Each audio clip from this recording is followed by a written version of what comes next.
Hi there, I'm Ash Fox. I am a proposal planner and photographer from New York City, and I've done 1,500 marriage proposals. So through these, all these years doing marriage proposals, I've learned a lot about what works, what doesn't, and I wanted to share some tips with you.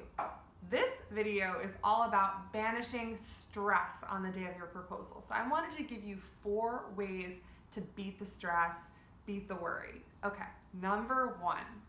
This is a big word these days that we hear thrown around a lot, but in this case it's so important, and that is self-care. So on the day of your proposal, you really want to take care of yourself. Obviously, this is all about, you've planned this thing that's all about your loved one, but now it's important, if you want to be the best you for your loved one on the day of, you really need to take care of you. So if that means going to the gym in the morning and having a really strenuous workout, so you're sweating out a lot of that stress, blowing off some steam, you better go to the gym and do that. So wake up earlier, go to the gym, no excuses, don't say there's no time. If your self-care means meditating, go do your meditation. Don't give it up on the day of your proposal. If anything, you now need to meditate more because you're proposing this day and you really want to make sure you're as centered as possible. All right, another thing you can do is get a massage. Now, it might seem weird to go for a massage on the day of your proposal, like out of the blue, but you can bring your partner, and that's actually a fun romantic thing to do anyway, so you can go for a couples massage and it's going to calm you down. All right, my second tip for banishing stress on the day of your proposal is focusing on non-proposally relationship things.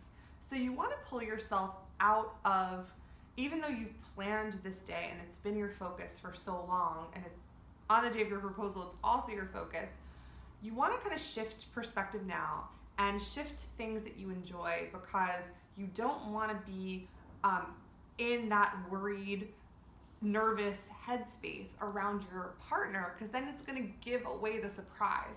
So it's best if you are focusing on maybe a sports game that you watched the night before and you're checking the score, or maybe you're reading the latest news article, checking up on that. Or maybe you are reading a book that day, like a new book that you've gotten into. So you want to do anything that's sort of taking you outside the story of your proposal, that's cycling in your mind, and as much as possible focus on something else, because then when you're with your partner, they're not going to be like, you're acting weird, why are you acting like this? They're going to be like, you can just say, can you get over the game last night? It was so interesting, I can't believe that team won. You have something else to talk about. So get outside yourself, get outside the story, and focus on something else. Okay, number 3.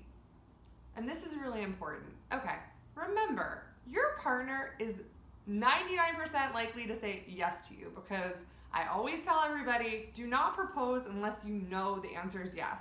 So don't worry. Your partner is going to be saying yes to you. They're going to be so happy that you're proposing to them that no matter how you decided to propose to them, in the end, they're going to be really happy that this day has come, that you're having this vulnerable moment with them, that you want to share your life with them, you're making this commitment, and they're going to be really happy. So let that calm you down a little bit, knowing that she's going to say yes, he's going to say yes, there's nothing to worry about, you're going to be great.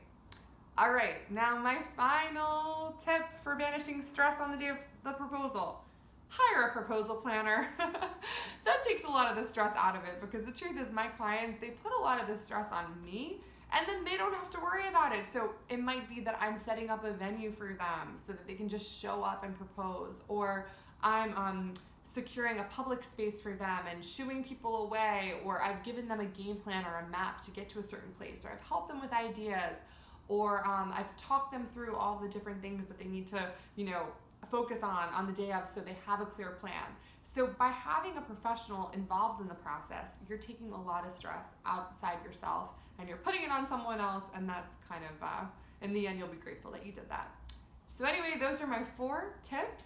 Number 1, self-care to banish stress. 2, getting outside yourself, outside the story of the proposal, and focusing on something else, or shifting your focus. Number 3, remember your partner is always going to say yes. I mean, most of the time, we're going for like 90%, 99% they're going to say yes. And then 4, hire a professional to help you, to put some of this, to offload some of the stress so you're not stressed out.